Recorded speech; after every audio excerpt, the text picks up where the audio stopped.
night. It's the Rangers Journal night.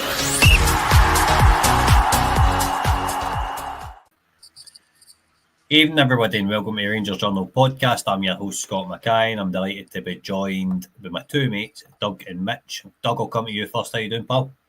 Not too bad, thanks. Yourself? Aye, not bad. Can't complain. Nobody listens, mate. Mitch, how are you? I was doing all right until you started talking to me earlier on, but other than that, I'm all right. All right. Aye. Do you want to do this pod? I've always wanted to do it, mate. It's like me and Doug together. Right, so the podcast tonight is that you are interim chairman at Rangers, and it's your job. You're John Gilligan, basically, and it's your job to put an alternative 5-year plan in place for the club. Doug, I'm going to come to you first. Well, where would you start, basically?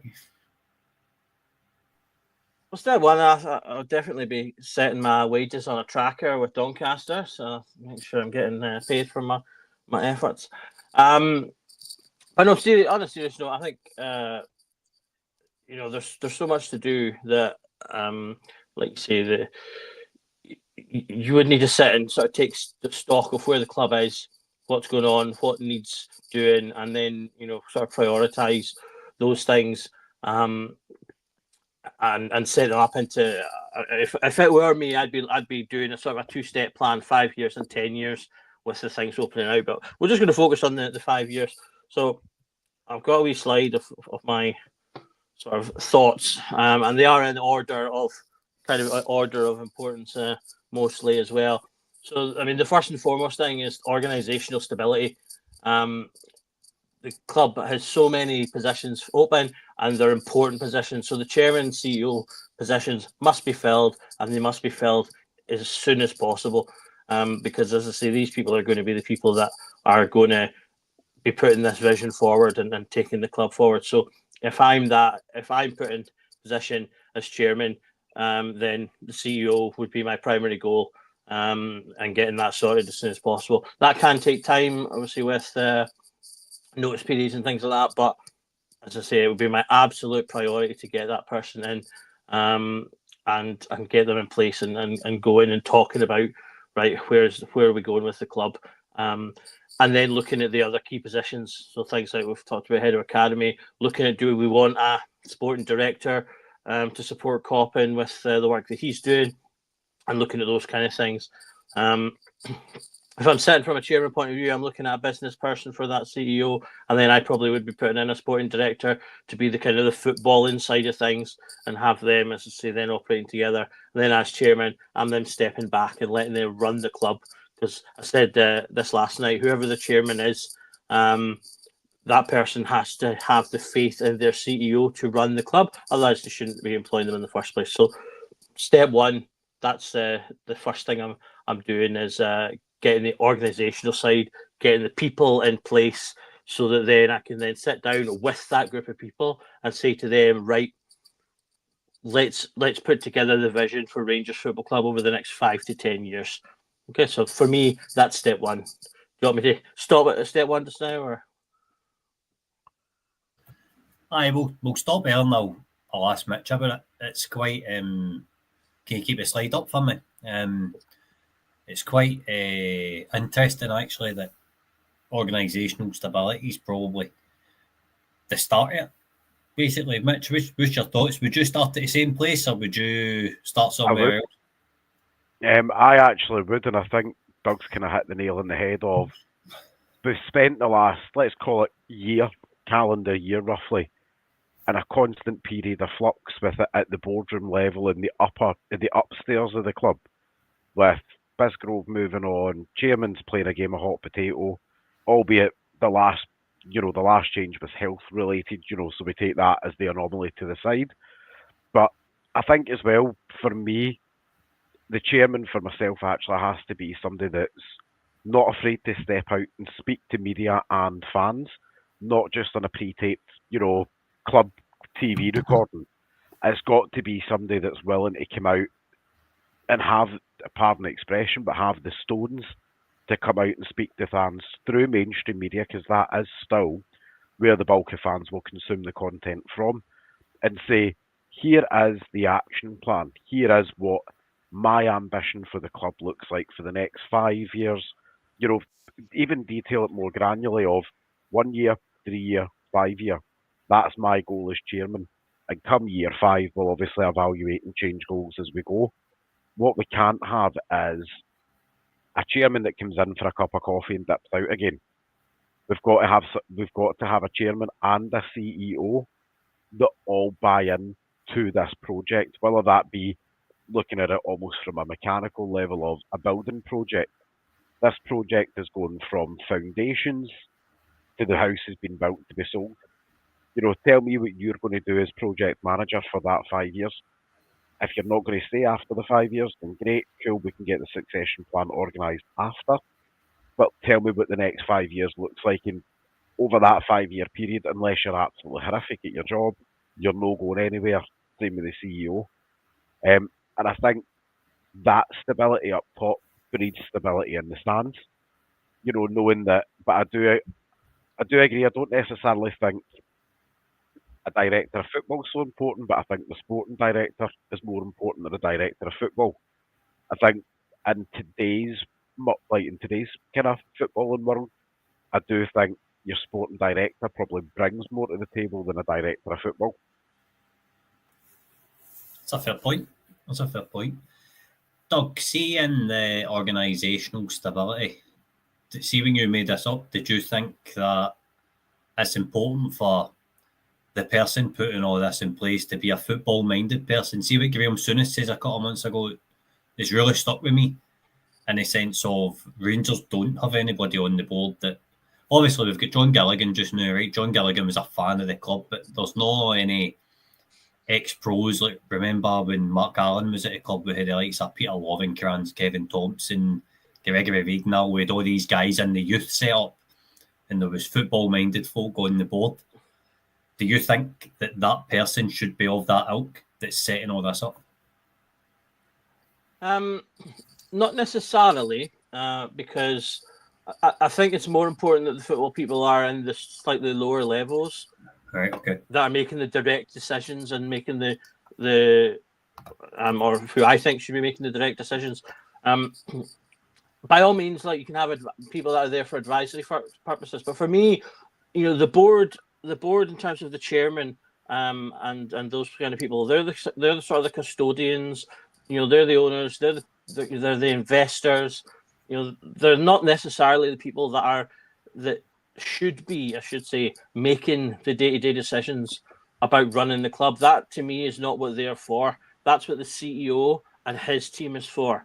So that's one of the things I think that has been the problem with us over the last few years, is we've got a board that are trying to make these decisions and trying to run the club, and that's not really what they should be doing. They should be focusing on you know, their role of just kind of overseeing the very broad picture and supporting and enabling the CEO and the organisational team to deliver the actual running of the club through, you know, whether that's helping to find investors, putting money into the club, whatever it might be. They are a part of the decision-making process. And so by all means, you can, there's nothing wrong with getting football people in there. But for me, the more important thing is the football people are in the slightly lower portion. So whether that's the director of football or a sporting director, Coppin, your manager, you know, those core people, you know, they're the ones that are on the doorstep of all the football. And so they should be, for me, feeding up to the CEO and the board saying, right, you know, we've got the experience of football. We're running the football side of things. This is what we think you should do. And then the CEO's job is to balance that with the business aspects of the club. Because to me, the CEO is ultimately a businessman and the business head of the club. And so he should be balancing that advice with the business end and going, okay, you know, so the Coppin and the sporting director go, we think we should buy this player, and that player, and that'll help the team move forward. The CEO goes, cool, that's great. Can't afford all three, so you need to pick two. And then, you know, they do that. And that's kind of how, on very, very simple terms, you know, I feel that operation should be running. The board, they should be meeting maybe once a month, once a quarter with the CEO and his team and going over, right, how things are going. Are we hitting targets? Is the club going to be financially stable, etc., etc. That's more what they should be doing for me. Mitch, you get any thoughts on it?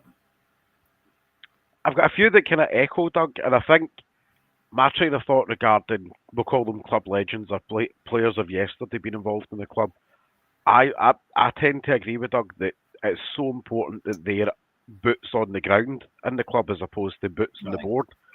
And the reason for that, unless there are a couple of occasions where we do have a couple of ex-players that are incredibly qualified people that are doing it right now in other clubs, but let's be honest, they're few and far between, so that candidate pool's not exactly massive, so we're just leaving that alone over there. I think when we talk about things like remembering the club's way and how things are done at the club, like, and call me a stickler, right, and call me old-fashioned, really gripes my gears seeing players turn up in a trackie for a big game. Wear a suit. I'm like, if you don't wear a suit, I'm going to come and chase you and throw a shoe at you myself. Like, but that's what you have, guys. The ex-players like the Lovenkranzes, the Kevin Thompsons, that's what these guys are there to do. You instill that in them early, at those youth levels, under 21 levels, B team levels, so that when they move into the first team, it's not a, hold on, I go and grab my gutties. Like, no, go and grab a pair of nice dress shoes, son, and you're earning big bucks now. You're in the first team. Go and get a pair of proper suit trousers on, proper suit on, get a pair of shoes on and get out. That's what these guys bring to the club, and that, I call it the presentability of them off the field as opposed to what they do on the field. But yeah, I think the CEO, I don't care if my CEO is a businessman or if my CEO is a football man. Ultimately, he is the person making financial decisions within the club and where money is going to be attributed to and how. I think, for me, genuinely don't care. You could come from, a big corporate background. Again, it's got to come, and I've made this point previous, it's got to be probably from an institution of a similar ilk in their field to Rangers. Doesn't need to be a football club, but a big investment bank, a natural investment bank, a life sciences background in Scotland, something like that, where you've come from a market leader, that you've got that commercial know-how. And I think that's also a huge part of their job as well, is having the commercial acumen as well. But I will say, I'm going to go back to the point here that Airwolf just made about the need to stop the Rangers man nonsense. I'm not going to lie, I quite agree with that. Like, everybody seems to have a stick up the bahookie about having ex-players everywhere in the club. Sometimes, actually, if you want to move into a transition that we're doing, from the old gen to the new gen, having ex-players around is like having the shadow of your granny in the corner when she stuffed it 10 years ago. Like, you don't need them there unless they want to be there and providing value within the club. I think when it comes to, like, we've heard it so many times in the past about managerial appointments. Is he a Rangers man? Is he no a Rangers man? Well, does it really matter? Like, I don't care if, there's pictures of them running about with an Irish flag on like 10 years ago. Genuinely don't care. Are you qualified and are you competent? Smashing away in. Like, but again, it's how they present themselves at the club. But sorry, I went off on a slight tangent there. But I think that the CEO for me, very similar to Doug. I don't care if they're a business person or somebody who's done it either in a club, whether that be a top-end English Championship club that have been to the Premier League, or somebody that's maybe been out of the Premier League for a wee bit.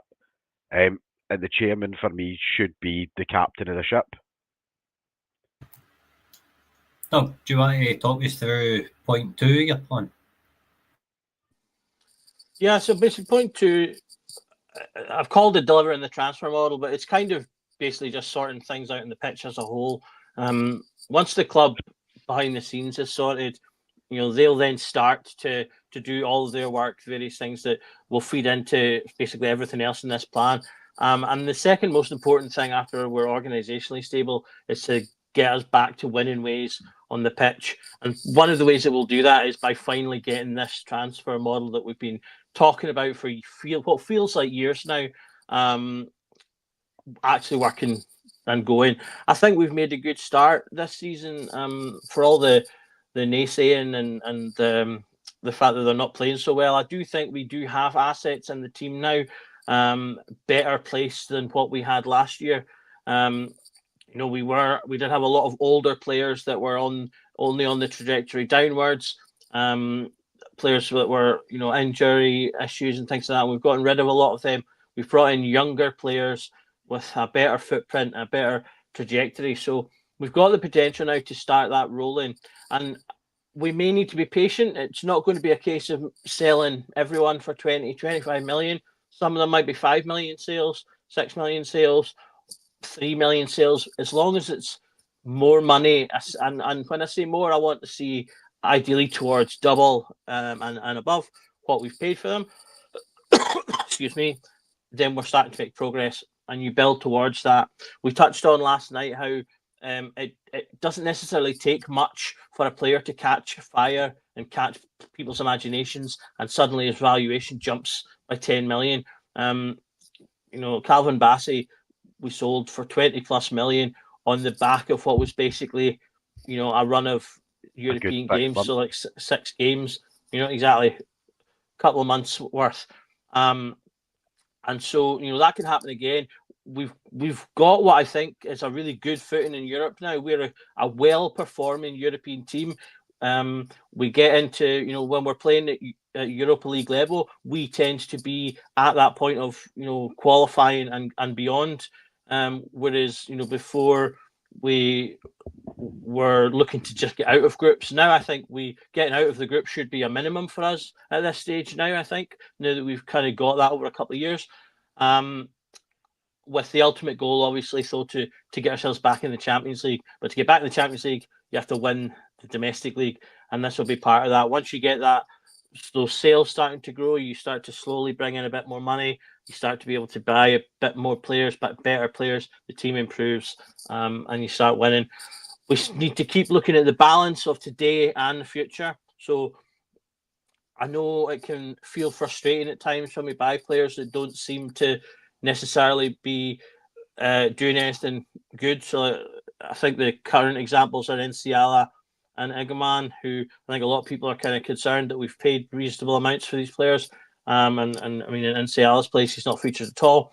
But these are players that are for the future. Whether that's going to be making a big impact for us or potentially sell-ons, we do still need to look at those players and still look to bring those players in, while at the same time balancing that with players that can come into the first team and make an immediate impact. I still think we're not great at that. We need to get a bit better at buying those players that will come in and make a bigger impact immediately to the first team. So if we can build that up, then we'll start to build a successful squad. And then the final part about it there is we really need to start giving our youth players more minutes. One thing I hate to use across the road as an example, but because they're successful, because they do well, some of their fringe players and youth players, they don't necessarily need to play very often, and then they then get to go and sell them for 3-4 million on the back of having not really done much. But because they're a successful team, they're able to do that, and we need to get to that point as well so that we can make more of a lot. We've got a bunch of fringe players in our squad right now that if they just played a bit more football, we could probably get reasonable fees for. But because they're sat there doing nothing, I worry that they're going to just kind of end up drifting away from the club and earning us very little. Cheers, Doug. Mitch, where are you at on point 2? Point 2, I'm quite a big fan of, and I think this is where probably my idea of the sporting director comes into it, and comes into a bit more of, if you've got somebody at the head of the table saying, you will, as manager, whomever that may be, because that's a whole separate conversation for most of us, like, whoever that manager is, you will, over the course of a 90-minute game, you will give game time to at least one homegrown player that's came through our youth academy. So don't care if it's a 10-minute run out, don't care if it's 15, I don't care if it's a start, but somebody can hammer in the point home of, during the course of the game, we expect that we see the top end of our youth making progress throughout the season. Now, I'm fully aware that that's a great idea in theory, and there will be some games that you can't just say, do you know what, I'm going to chuck one of the kids in for 20 minutes. I get that. Like, I'm not completely, dragging my knuckles on the floor here. Like, I'm not going out there shouting, you know what I mean, let's go and put 15-year-olds like wee Bobby out in the middle of the park for 20 minutes. Like, but having some sort of grounding that even in a percentage of our overall games, that youth players get X percent of minutes, I don't think that's an unfair standard to hold the team to. And that is something that the manager can change relatively quickly. And again, it blends into that transfer model, as Doug had said there. I even look at down south as a better transfer example of, in the world of like financial fair play and FFP and everything else that comes with it. The most sellable assets for any club in today's marketplace are the ones you've bred yourself through your academy, because they are sheer profit. So if we want to get ahead of the curve and we say, tell you what, we're going to put, and I'll use Bailey Rice as an example because he's the name that we've all spoke about what feels like a gajillion times over the start of the season. If we put Bailey Rice in between now and the end of the season and we said, right, Bailey, son, 15 games or 15 appearances across all comps you'll make, he suddenly goes from being a player that's maybe worth a punt at 200 grand, call it just now, for a youth development fee, to being a player that you can suddenly start to look at £750,000, maybe £1 million, because he's got good first team experience under his belt. Whether that first team experience, makes a cumulative total of 3 full games, fine. It is what it is, but he's making regular appearances in the team. And I think with the transfer model, as Doug said, though, I think in previous days before Coppin, I think the transfer model was everything will be rosy in the garden down the road and we'll hold hands swinging down the lane. That's obviously not been the case, and we've been absolutely abysmal at it. Now, with a couple of anomalies like Nathan Patterson, like Calvin Bassey, we'll call them the best in class transfers. But I would call it the everyday transfers that you get, the bread and butter ones. We've been absolutely honking at them. You look at players like Scotty Wright that left last summer, £300,000 for a player that had been here for a couple of years. Terrible money, really, in the grand scheme of it. When the previous summer, obviously, I know he rejected the move to Turkey, but that money was apparently £600,000-700,000. So we've let him stay a year too long, and then watched his market value literally crash right in front of us, to the point where we're punting him down to League One in England. I think that's where we have to look at that person in beside Coppin to maybe be a bit more ruthless and tell players, I tell you what, we are being offered peak money for you right now. Thanks for your service away up the road, because we don't want you anymore. This is a purely business decision. And I think that's maybe where we've been wrong in the past, is we've let players dictate what happens to them as opposed to dictating to players what our pathway for them looks like. And some of the key building blocks for that have been rectified this season with, I think, like Zayefte, for example. If we're all being honest here, if we get to next summer and he's still here, we're probably selling him for north of 4 million, give or take. And I don't think that's an unfair valuation.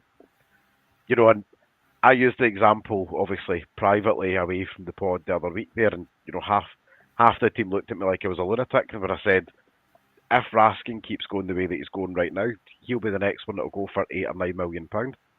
And it's age, experience, appearances, run of form. That's where, like Doug mentioned, that's when you strike. If somebody from whatever league anywhere in the world comes in and says, in January, tell you what, there's £8 million for Nico. Tell you what, cash in the check, son, saying, sorry, Nico, son, we love you, but, here's some good cash in the bank for us, son. You're talking about a group chat. I just looked at it, man. It's wild sometimes, honestly. I refuse to look in there while I'm podding. Mate, that's very good, man. Right, so Doug, where you getting to bring in, and what Mitch just said, do you think that's a fairly fair plan? Yeah, absolutely. I mean, touching on something he said actually a little bit before about football people. It actually reminded me of another role that I think football people should be doing, which is ambassadorial. I'm sure we used to have a good clutch of ambassadors for the club, but it's not something I really hear about anymore. And they're the type of people that sell the club to potentially players and investors and things like that. So that's another thing they could be doing. In terms of players, though, I mean, I totally agree with pretty much everything Mitch said, particularly about youth players. Given the minutes, you popped my comment I put in the chat there about King. Imagine where King could be right now, value-wise, if we'd committed to keep giving him minutes. I mean, this is a young lad who's got Champions League experience. Imagine how valuable that is to like a Hearts or or an Aberdeen, who are pushing for European places, who want to develop in Europe, who I want to see do well in Europe because it's good for Scottish co-efficiency, which is ultimately good for us too. That could be really important to teams like that, which will, again, it just increases the sellability of our assets. But I mean, I've talked at length about how I think how King's come in and just seemingly been forgotten, but that's why I think if we give those young players those minutes, someone like Raskin could definitely be an 6 to 8 million signing at some point soon, because again, they're not only is he playing well generally, but he's playing well in Europe, and that's what the bigger teams are ultimately going to pay attention to. And again, why it's important for us to continue to do well in Europe, push into the Champions League, because that's really what will make the difference. So. Yeah, absolutely. I think everything Mitch said was spot on. I think the two of you were pretty much spot on. I was one of the guys that kind of looked at Mitch a few weeks ago when he said Raskin for 8-9 million. And I was like, how him and boil your head. See, mate, I know a player. But he needs to stay fit and he needs to keep up. But he needs to keep fit and he needs to keep up his run of form. We're not talking about on-field matters, and we're talking about off-field, but the transfer model is important. I do believe we've got the right guy in Coppin running it. I think he needs some seniority to help him in terms of a director of football or something. That's obviously further down the line. We've got other positions we need to fill just now. Doug, talk us through point 3 about fan experience and relationship. Obviously, we got the introduction of the fan advisory board, who you've spoke to a few times, and the fans forum and things like that. What's your thoughts? So there's kind of two aspects to this for me. So the first is fan experience. So one of the few sort of positives in the financials recently was that revenues were up, and one of the key drivers to that was match day hospitality and the match day experience. So I think we need to keep pushing that. I'm still waiting. Haven't heard anything about this bar that we're meant to be opening, the sports bar in the stadium. What's going on with that? Why is that not finished? Why is that not operational? That will make us money, without a doubt. You stick a pub in a football stadium, that will make you money.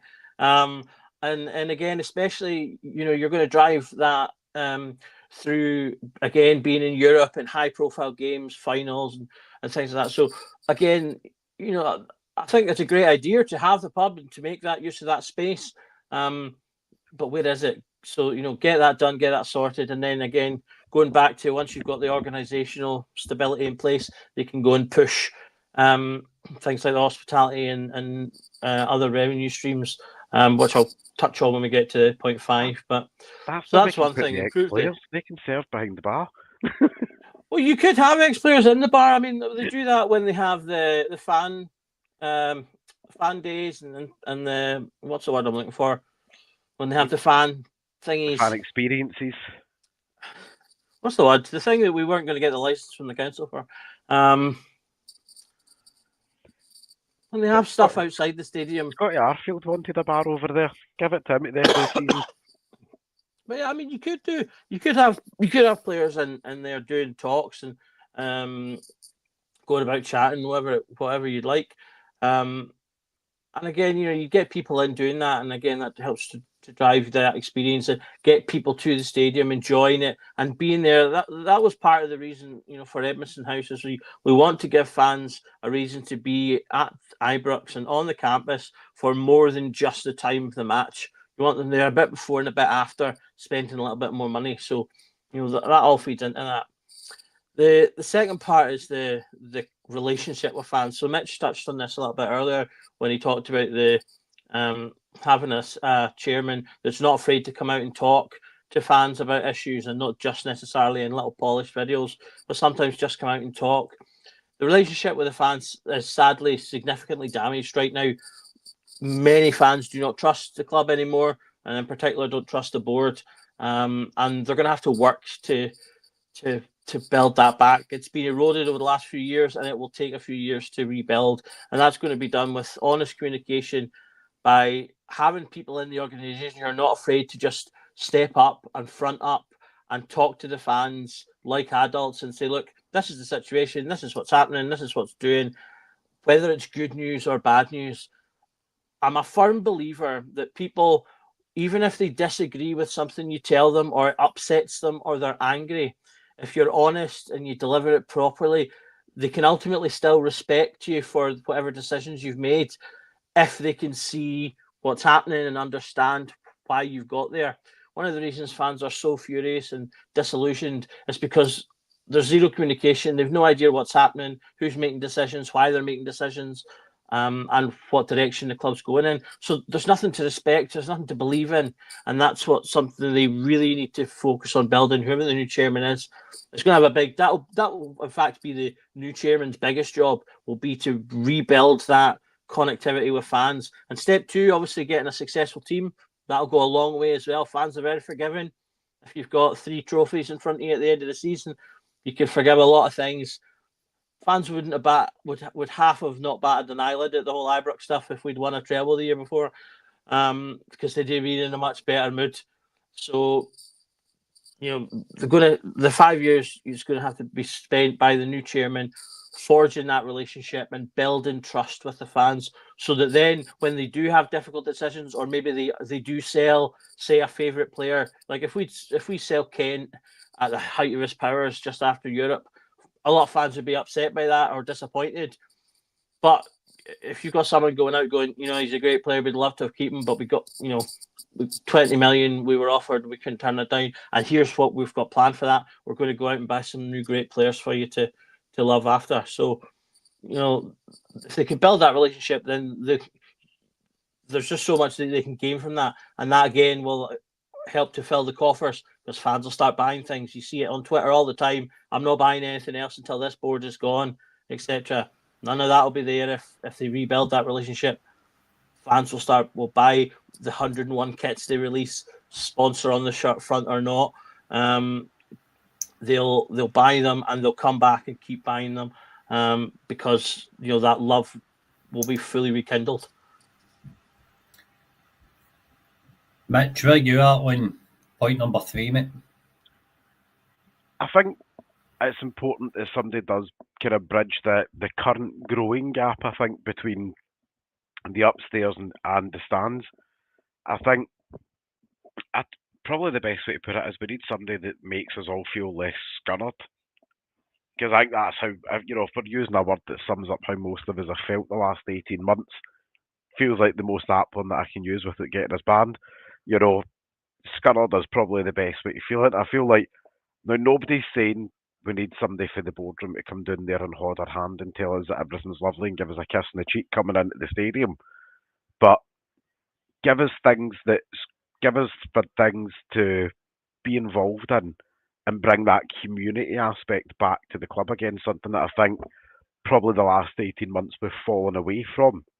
That way, and I think it's not just important necessarily for the older generation and our generation, but for the next generation of fans coming through the stands, the next, your next wave of season ticket holders, like in our case, Scott, like you and I's kids being season holders, going down the road, like it's about making them feel like when they go to Ibrox, every experience that they have is as positive as it can be when they go there. And whether that being, it sounds daft, like, and I've obviously come from a rugby background, I look at it like, our club used to do a lot of, community fun days and stuff like that, like end of season fun days, like, and it sounds daft. The Waynes love it. You get the face painters in, you get musicians, you get some entertainment acts, you stick some barbecue on, like, again, we can do a bit better than, a local rugby club, throwing a barbecue, like, we've obviously got a bit more money than that, but things like the kids and that can get involved in, and that then brings the parents out again. It generates another batch of money for the club, but it's money that parents, in particular, and people, I think, a lot of the time really neglect the, pardon the expression there, but the parental pound. It's worth a fortune. But I know myself, if I take my wee lass into the shop, for example, and she's like that to me, sees a magazine, you know yourself, you're at, well, Scott, you'll know about pulling your hair out, but aye, like, you're sitting there going like that, I didn't really want to do this, but then obviously they look at you like that, but aye, and it's a Friday night, and you're like, do you know what, just grab it. You do it because you're like, do you know what, you're going to have fun reading that, that's cracking, and you also want peace for 10 minutes. Like, but doing things like that, it's a great experience for the kids, and it's also a great money spinner for the club, but it's also a great PR spinner for the club. Something that I think, again, in recent years, we've been really, really short of is, as positive PR. And, across the road aren't exactly very good at about doing these community days and things like that either. And, and again, there's people, marketing companies and marketing execs that are paid far more money than you and I to come up with ingenious ways to get fans engaged in things. Like, I even look at daft things. You could do stuff like retro gaming days in Edmondson House, but that brings a different group of fan base that wouldn't necessarily go to the stadium for match days because they might not like that overall experience, but they still want to feel involved in something. Well, cool, give them something that they feel involved in. Like, we've got, this is why we have these outbuildings, because these outbuildings are supposed to pay for themselves. That's a money generator right there. All true points, mate. All true points. I think it's something. I'm available if anyone for the club's watching.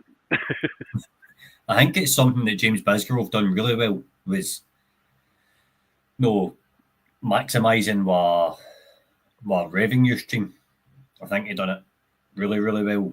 And then to get on the CEO gig, I don't know. I can't comment whether it was on point with off point. I don't know. It's hard to tell, to be brutally honest. I've not really got an opinion on it. I think Rangers need to get the basics right off the park before they can start getting them right on it. When we're talking about on the park, we talk about doing basics, like winning with 50-50s, winning a header up front, clearing a header at the back, scoring for a corner. Well, the board need to start by putting a CEO in place, a head of development, getting a pathway. They need to start getting basics right as well, and I think they're just as badly to blame as off the park as we are on it just now. And there's a load of factors for that. And the situation at the start of the season with the stadium put us on a bad mood, and it got us off to a negative note. You know what I mean? New season, new team, you're supposed to be excited. Everybody was scunnered because we weren't playing at Ibrox. So, but see, going on to that point there that you were on there, obviously with the start of the season, I think the thing that scunnered us all, and again we go back to that word again, I think the thing that scunnered us all was the fact that people above knew that we were behind schedule before the work started. See, instead of trying to, and it's felt like sometimes at points we've had the wool pulled over our eyes. See, instead of that, just tell us, even a few weeks before tell us midway through pre-season, look, there's been a delay with the materials. We're not going to be back at Ibrox until ideally the end of September. Give us a timetable.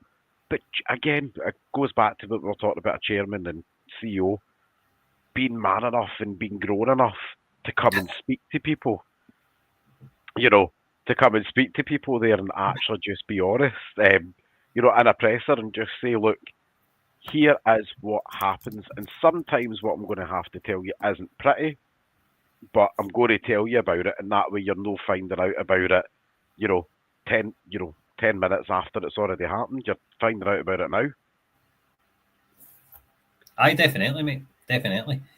Doug, do you quickly want to fire through points 4 and 5? We'll get Mitch to speak about it. You can come back on, Mitch, and then we'll have a quick look at my slide and do a wee comparison before we finish off. Yeah, totally. So, I mean, number 4 is pretty straightforward anyway. I mean, one of the things I think that is important is obviously using our funding well. And one thing that is almost always good to invest in is your infrastructure, things that will last. Players will come and go, managers will come and go, and you're going to have to put money into that. And a lot of people obviously have been up and down about whether we should have spent money doing up Emerson House and things like that. I do think these are worthy things to do, Emerson House, the bar, because they're things that will last and will bring in money over years. But the big one and the main one of that is the stadium expansion. As it stands, they've kind of put off what the next level was, which was going over and basically doing a similar works in the Brumman. So I want the new CEO, the new chairman, to be looking at that again and going, right, well, how can we get that plan back on? We're currently at, maybe notes here, so we're currently at 51,700 in terms of capacity for Ibrox. But if the full plans for the Brimlin and Jarden stands were completed, that would take us up to 55,000. And that's depending on sales and whatever, that's 2 to 4 million a year potentially that we stand to gain if we can get ourselves to that 55 level. Now, bear in mind that 55, that's still 5,000 plus seats behind them across the road, who obviously, they're gaining more. They gain more money every single week or every other week by virtue of having that. So I think for me, it's something that is important for them to focus on and to say get that plan back in, up and running. And that may potentially involve changing it and looking at something maybe even bigger. They did talk about things like lowering the pitch and stuff like that, which would increase it even further. However, doing that will probably require potentially a full season away from Ibrox. Now, obviously, no one's happy about that, but I still think ultimately, if the outcome was good and proper, and we got we got somewhere towards 60,000 out of it, I think it would be worth it long term. So again, it would be about planning, communication, get it planned, tell us early, say, look, we're looking at this, we've got some serious things that we've found what we might do, and this is what it would mean, and get that looked at and thought about. One unpopular thing, and even I'm not a super fan of it, but one unpopular way to potentially fund that, because the main issue with the stadium and pulling it forward is the funding, would be naming rights for the stadium. Now, I know it's not a popular idea. I'm not a super fan of it, as I say myself either, but I would tolerate a short-term, maybe like 5-year deal to help bring in the money to, I say, get something that for infrastructure only. A lot of times these are done long-term, like 10, 15-year deals, because it's an ongoing revenue thing for the club. I'm not really interested in that. But for the infrastructure costs as something just to help to contribute to what would be, as I say, a long-term, ongoing improvement to our finances, I do think it's something they should at least consider, look into the market. And I did come up with a couple of fun ones just in case people were worried. If we went into the gaming sphere, we could have the Elite Dangerous Ibrox Stadium, which I think that's got a nice bit of a ring to it. Uber Ibrox, the Great Ibrox Stadium. That's not a bad name there. You could have there's a New York investment group called Fortress, so we could be the Fortress Ibrox. That works as well. Or if you've heard of the infamously terrible American Airlines Spirit, we could be the Spirit of Ibrox Absolutely Stadium. not, mate. We're not getting a naming rights by some knockoff budget American Airlines. So getting redirected. If you pick the right company, you might not end up with something terrible. The very last one, just to poke fun at those across the road who have a bit of trouble dealing with reality. If there's a biotech company called Schrodinger's, so we could become Schrodinger's Ibrox, and I just thought that was a neat little poke of fun at them. If you get that joke, but so that's Ibrox anyway. The last part, financial stability. I mean, that says it all. I think everything above feeds into the financial stability. Obviously, if we start winning, if we start trading better for our players, if the organizational stability of the club means that they're being able to bring in better deals. Obviously, we've got we've got a new kit deal up for grabs. So whether we have a new deal with Castor or whether it's with someone else, I'm hoping that will be an improved deal. So, that all of these things having a bigger stadium with more fans, having more fans going because of a better relationship, they're buying more. All of these things feed into the club becoming financially stable, which is why I've put it at 5, but I mean, it's probably equally kind of number 1 as well in a lot of ways. But our new CEO, he needs to be pushing his team to get new investment, to find new commercial opportunities for the club. They need to maintain control of spending. They need to maintain control of the wages, and they need to do all these things to get us in the next 5 to 10 years, having paid off the loans that we own to our current board, so that we can, as I say, in that slightly longer term for me, 5 to 10 year period, eventually saying goodbye to the current custodians and usher in fresh faces with fresh impetus, who will again push the board and the CEO forward with new investment, new ideas, and all that kind of thing. So I think that kind of comes slightly in the latter half of the plan once you've got everything else in place, because that will feed into the club making more money and thus becoming more stable. Fair play. Mitch, you get any thoughts? I would probably have 4 and 5 round the other way, because I think, given just obviously what we've seen most recently, I think obviously financial stability is a huge thing, but I do think, in all seriousness, I do think that probably looking at stadium naming rights isn't a bad idea. Again, I think there would probably have to be some caveats and stipulations to that. I think if there was stadium naming rights, Ibrox would still have to be included as part of any potential branded name. I think that's one of these ones where anyone half sensible goes 10 toes down on, and you're like, look, you can call it the Royal Exchange of Ibrox for all I care, but as long as Ibrox is still in there, that's what we're doing. But I think stadium expansions and stuff like that, I think shirt sponsorships, that new deal with obviously the new proposed deal, obviously with the shirts, I think that's a huge deal for us in terms of it lays a benchmark for the next 5-year plan, obviously for the current board and for the current incumbents. I think as well, sometimes obviously when we look back at the Bisgrove era, it's always going to be, for those of us on the outside, it's going to be a bit difficult to quantify how good, bad or ugly the deals were that he made.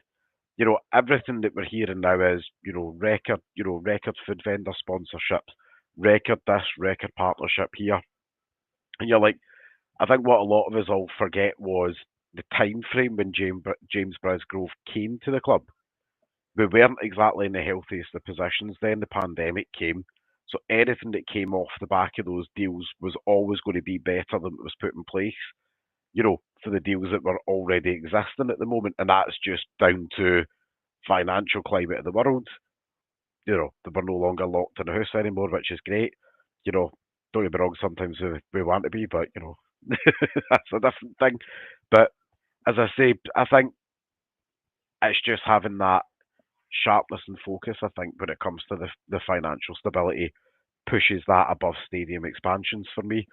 I do think with the financial stability, though, there's also a lot of things that we could also be doing better in terms of, I look at things like the Riverside, the Riverside Festival. We are so close to the Riverside Festival, we've got Edmondson House right there. Why are we not using that as part of a council tie-in? To say, I know the council don't exactly like us very much, but we've got a great venue there. And then more money generated in the off season, so it's not as if it was going to be massively getting used anyway. But again, it generates money in the off season, and it keeps everything. Curry will keep that sponsorship in the comments rather than airing that publicly. But yeah, things like that, can easily be done. But I think, stadium expansion's important. It needs to happen, but probably not in the next couple of seasons. I think we're all, to use that word again, all a bit scurred after this summer. But aye, that's where we're at. Aye, fair enough. Fair enough. Curry, that was tremendous, mate, but I'm not putting that on screen. That was too good, man. That's too good. Doug, you get any thoughts on what Mitch had to say? Yeah, I think. Well, actually, one thing I was going to add was about one of the comments. I think it was RFC 72 talked about. He talked about going all in with like strip sponsors and things like that to generate the most money. One thing you can do with like naming rights and things is combine that with your other deals. So one thing I forgot, I did look up two examples as well to kind of help with the naming rights thing. Besiktas in 2013, they signed a 15-year deal worth £105 million with Vodafone, which covered their stadium, front of kit sponsorship, infrastructure sponsorship. So like they appear on their screens inside the stadium and stuff like that.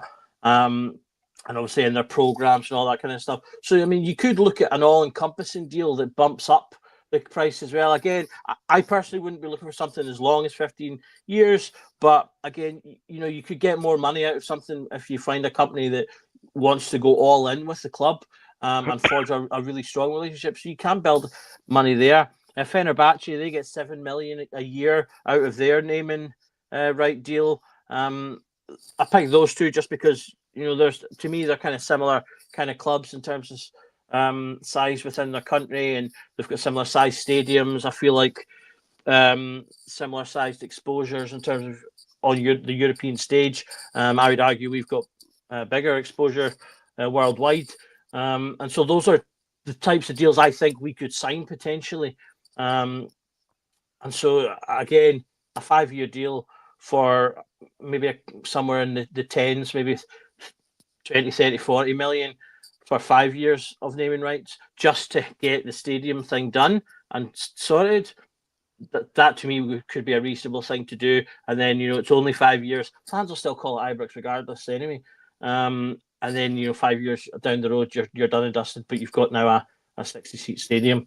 Again, everything Mitch said was bang on. I loved his point earlier about was it the Riverside point or the well, yeah, I mean that ties in with the one I'm talking about, the face painting and stuff like that days. I'm going a little bit further back there. the Sundays? I said it in the comments, but you know, not every idea needs to be grand and bold. You know, simple things can go a long way and stuff like that. You know, again, the other thing I like about that is not only is it good for the relationship and good financially, but it's community orientated, and that's something else I think we need to not lose sight on. Being an institution, being a community driven club, and keeping that relationship with the community going. Aye, that's fair. That's fair. All good points, lads. Just quickly touch upon this. I messaged Doug earlier on. I had a quick look at Porto. The president, i.e. chairman's Andre Villas-Boas. George Costa, another former player's a director. João Pinto, he's on the administrative board, sporting director. I'm not even going to try and butcher that name. And then a squad planner and Rui Carreira. Mitch, do you think this is something similar to this is what we should be aiming for? You know, a couple of guys there within football who are known, they've got a good pedigree, good experience. I am not. No. No? How not? I think it's hard to quantify it, to be honest. I mean, like the role of squad planner, that sounds like somebody made that up. I'll be honest with you. Like they've basically said the other team's diary, like basically planning like who's getting their haircut and what days of the week. Like, you know, that's what I'm being a bit naughty with that. I think probably board of the directors though, right? Probably I can see a role of, you know, like that role of the councillor of administrative board sounds like a kind of token position. Put an ex-player in there and give them a voice in there. Let it be a rotating position that every 2 years another ex-player takes a position. I think that's great. As long as none of them are, you know, a certain Englishman that plays in right back. You know, just keep him out of there for a wee bit there. Sorry, Doug. But I think like the president and things like that, that's got to be the most qualified person. Director, most qualified person. Squad planner, that's made up. Sporting director, that could be. I do think the role of sporting director is probably quite important, that it's somebody that's played in the modern era. If you're going to go down the ex-player route, I also do think it's somebody who should. I think it's somebody who should be aware of the current markets and current expectations and everything else. But again, it's hard to say who that person would look like, because you would want them to have experience before they come to a club like yours. I'm certainly not having them just walking in, straight out the job centre to take the role, you know what I mean? Like, I carry up, like, it's a great idea in theory. I think if you were a club like, maybe I say a bottom six club, you could take that risk because you know it's a low risk option for yourself. When you operate in Europe like we do, I think that's too big a risk to give to an ex-player without experience. Fair. I think squad planners maybe a Portuguese thing mixed in with, isn't it? Made up, mate. Not having it. It's just the P8 way they do things, that's all. Genuinely just the way they do things. I like the fact that their chairman's got Vilas Boas, isn't he, a daft guy? They've got a director in George Costa. He was what a centre back, if I remember. Porto player as well. Right, but what's he know about being a director? But it doesn't mean he's doing a bad job. Porto are a successful club for the Champions League every year. They're selling players like Luis Diaz at Liverpool for 60 odd million. Greatest money laundering experiment over on the continent. We get it. You'd crawl at a hole you could be fit out of, honestly. Doug, what about you? You get any? Doug, you get any thoughts on that, mate? I mean, my guess would be that the squad planner is essentially Coppin's role. That would be my guess. I say I don't wait to look at it, Doug, because otherwise it does sound like it was made up. Rui's someone's cousin who needed a job. I did look him up. He is a former Porto goalkeeper. I wasn't familiar with the name, so he is another former player.